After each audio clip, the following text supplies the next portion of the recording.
PSI serahkan 20 rekomendasi Cakada Sulsel. Partai Solidaritas Indonesia, PSI, menyerahkan 20 rekomendasi dukungan untuk calon kepala daerah di Pilkada 2024 di Sulawesi Selatan, Sulsel. Rekomendasi diserahkan langsung Ketum PSI Kaesang Pangarep di Hotel Claro Makassar, Selasa, 30 Juli 2024. Rekomendasi itu diantaranya untuk bakal pasangan calon gubernur dan wakil gubernur Sulsel, Andi Sudirman Sulaiman Fatmawati Rusdi, S. Fatma. Di Pilwalkot Makassar sendiri PSI mendukung Andi Seto Asapa, Asa.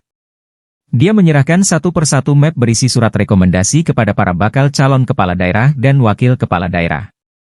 Total ada 20 surat rekomendasi yang diserahkan. Bakal calon wakil gubernur Sulsel Fatmawati yang pertama menerima surat rekomendasi. Selanjutnya diikuti 19 bakal calon kepala daerah dan wakil kepala daerah tingkat kabupaten kota. Seluruh calon kepala daerah yang akan bertanding di Pilkada 2024 ini saya doakan pasti menang semua, ujar Kaesang dalam sambutannya.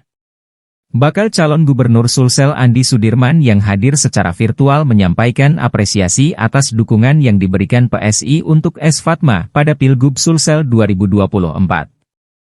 Terima kasih yang sebesar-besarnya kepada Mas Kaesang yang telah memberikan dukungan kepada kami untuk maju dalam Pilkada Sulsel.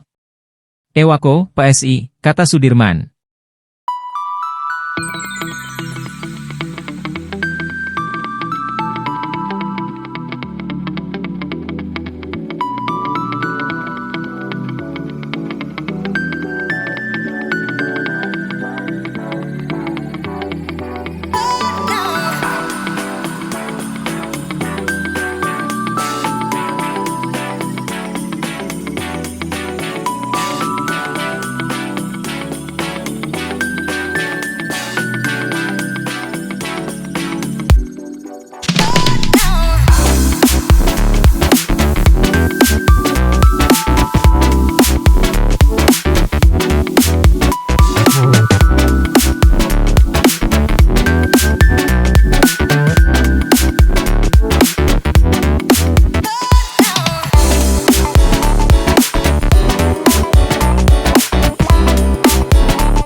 Download Tribun X sekarang, menghadirkan lokal menjadi Indonesia.